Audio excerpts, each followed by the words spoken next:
So there I was, standing in the middle of my own wedding reception, my dream dress feeling more like a suit of armor, holding a champagne flute like it was a weapon. The DJ, this poor, clueless guy named Mark, had just handed me the microphone. My new husband, Liam, squeezed my hand, his eyes full of a question I couldn't answer. And across the room, I could see them. My parents, their faces a perfect mask of fake, celebratory smiles. And next to them, tucked into a corner like a dirty little secret, was my brother, Ethan. The room was buzzing, you know? The clinking of glasses, the happy chatter, the smell of cake and flowers. It was supposed to be the happiest moment of my life. And in a way, it was. Because in that moment, I knew exactly what I had to do. I tapped the microphone. The feedback squealed for a second before settling. "Hi, everyone," I started, my voice surprisingly steady. "Wow. Just wow. Liam, my darling husband, look at all these people who love us." Everyone awed on cue. My parents beamed, raising their glasses. "Oh, just you wait. I'd like to make a special toast," I continued, my eyes locking onto my mother's. Her smile faltered. "A toast to family. And to secrets. My parents, for example, taught me a very, very important lesson today about boundaries. And they even brought the lesson to life. Ethan, why don't you stand up for a second? Let everyone get a good look at you." Silence. I mean, you could have heard a pin drop on the thick-ass hotel carpet. Every head in the room swiveled towards the back corner. Ethan, looking like a deer caught in the headlights of a semi-truck, froze mid-sip of his whiskey. "A lot of you probably don't know my brother, Ethan," I said into the mic, my voice dripping with a sweetness that was pure poison. "And there's a very good reason for that. We haven't spoken in 10 years. But my parents, in their infinite wisdom, decided my wedding was the perfect place for a family reunion. So I figure, since he's here, it's the perfect time to tell everyone exactly why. Let me tell you how we got here. It all started a decade ago with a tank of gas and a dead dog. 10 years ago, I was 22. I had just graduated from college and landed my first real job. I was so proud, you know? I'd saved up every penny from part-time jobs and birthday checks since I was 16 to buy my own car. Not a new car, but it was new to me. A little blue Honda Civic that represented my entire future. My freedom. My independence. My brother, Ethan, was 19. And he was Ethan. The golden child. The boy who could do no wrong. If he got a C, it was because the teacher had it out for him. If he got a speeding ticket, it was the cop's fault for hiding behind a billboard. My parents, bless their enabling hearts, had spent his entire life building a protective bubble around him made of excuses and second chances. He was charming, I'll give him that. He could flash a smile and my mom would melt, forgetting he'd just failed 3 classes and maxed out her credit card. My dog was named Buster. He was a goofy, flop-eared golden retriever I'd had since I was 12. He wasn't just a dog. He was my shadow, my furry best friend, the keeper of all my teenage secrets. He slept on my bed every single night. He was, without exaggeration, the most consistent and loving male presence in my life up to that point. And he loved car rides more than anything. So, the scene is set. Me, the responsible daughter. Ethan, the reckless golden boy. And Buster, the best boy in the world. One Friday night, I came home exhausted from work. I had a big presentation on Monday and planned on spending the whole weekend preparing. I parked my beautiful blue Civic in the driveway, double-checked the locks, and went inside. Ethan was lounging on the couch, playing video games. He asked if he could borrow my car to go to a party. "No way, Ethan," I said. "You know the rules. You've had 2 accidents in Dad's car already. No one's insuring you for a reason." He threw the controller down. "Come on. It's just for a few hours." "I'll be careful." "The answer is no," I said, heading upstairs. "And I'm going to bed. Don't stay up all night." I remember Buster was already curled up on his dog bed at the foot of my own. I gave him a scratch behind the ears, set my alarm, and passed out. The next morning, I woke up to my mom shaking me. "Honey, wake up. Something terrible happened." I sat bolt upright. My first thought was that something had happened to my grandparents. "It's your car," she said, her voice trembling. "It's gone." I ran to the window. The driveway was empty. My stomach plummeted. We called the police, filed a report. They said it was probably just some kids joyriding. They'd likely find it abandoned in a day or two. My dad put his arm around me and said, "Don't worry, sweetheart, that's what insurance is for." But then a different kind of panic set in. "Wait," I said, my voice frantic. "Where's Buster?" We searched the house. We called his name in the backyard. Nothing. He wasn't there. And that's when the most horrifying thought hit me. Buster sometimes liked to sleep in the car on warm nights if a window was cracked. It was his little den. My mom's face went pale. "Oh, honey, no. They wouldn't have. People don't steal dogs." I spent the next 3 days in a complete haze of grief and terror. I put up missing posters with Buster's goofy face all over the neighborhood. I barely ate. I cried myself to sleep every night. My car was just a thing, but my dog, he was part of my soul. My parents were sympathetic, patting my back and telling me to be strong. Ethan was surprisingly quiet. I thought, for a second, that he was maybe feeling bad for me. How naive I was. 2 weeks later, the police called. They'd found my car. It was wrapped around a telephone pole 2 towns over. The car was totaled. There was no sign of Buster. The official story my parents and I settled on was that the thieves must have taken Buster. I tortured myself for months with images of what could have happened to him. Was he okay? Was he scared? It was a wound that just wouldn't close. Life moved on. I got a new, much crappier car from the insurance money. I tried to put it behind me. But our family was never quite the same. I was quieter, sadder. And Ethan. Ethan got away with everything. The truth came out about 6 months later, in the stupidest way possible. I was at a 4th of July barbecue at a friend's house, and one of Ethan's idiot buddies, a guy named Kevin, was there. He was drunk, trying to impress some girls, and started telling a hilarious story. "Man, you think that's crazy," he slurred. "You should have seen the time Ethan wrecked his sister's car. Dude, he literally walked away from it. He was so wasted, he stole her keys, took the car, and then right into a pole.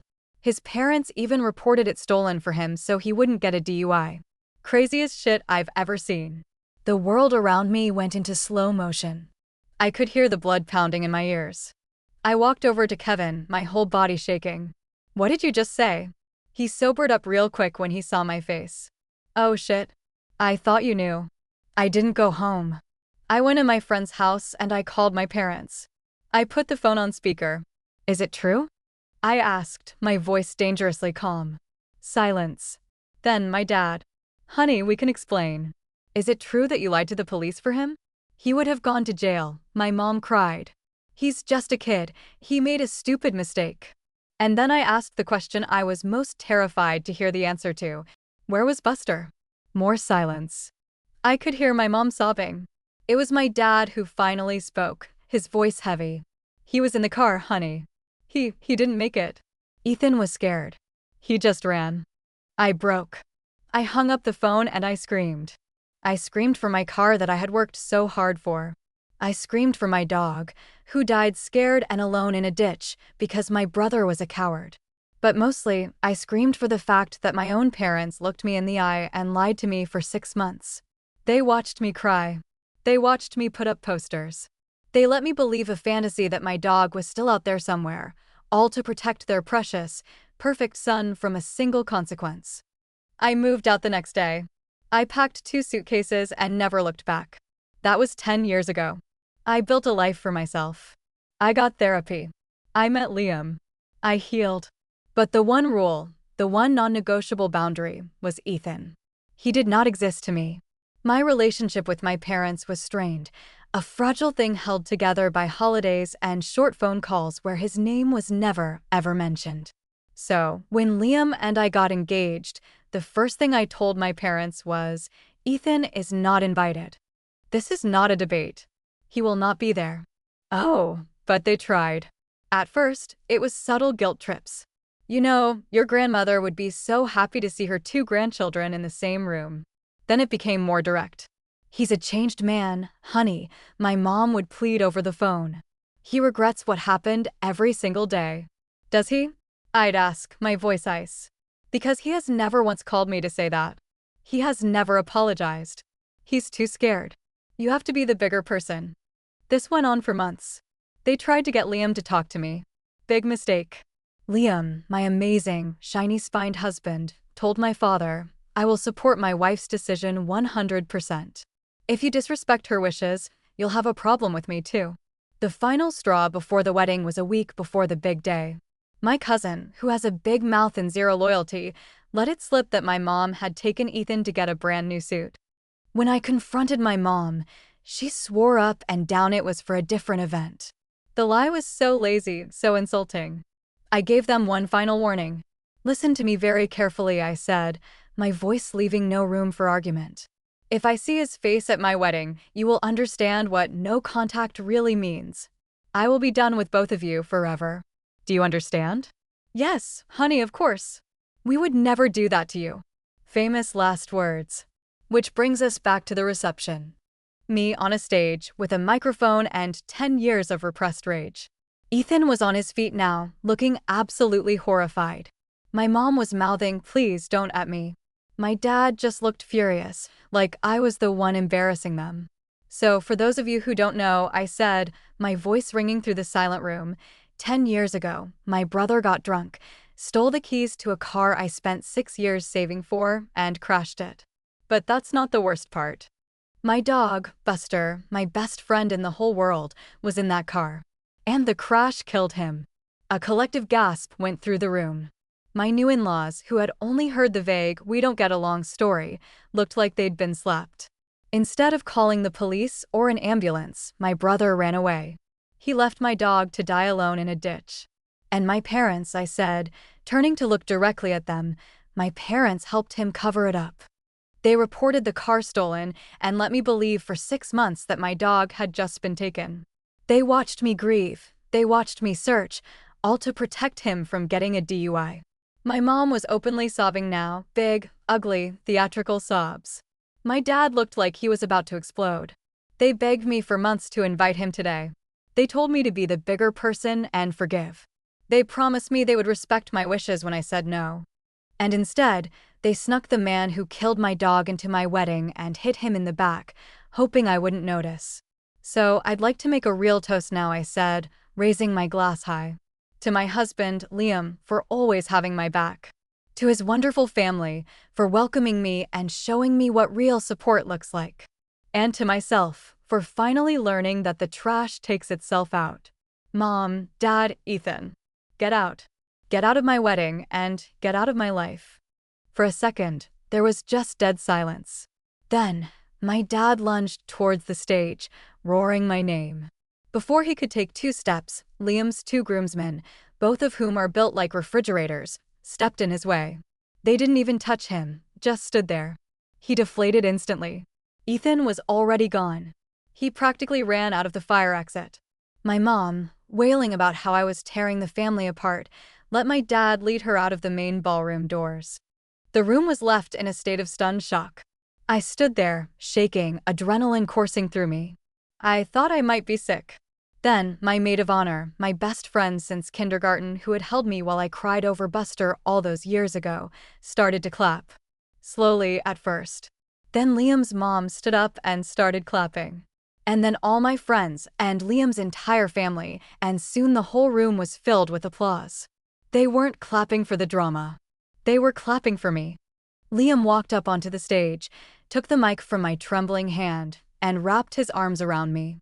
"All right," he said to the crowd, with a huge, reassuring smile.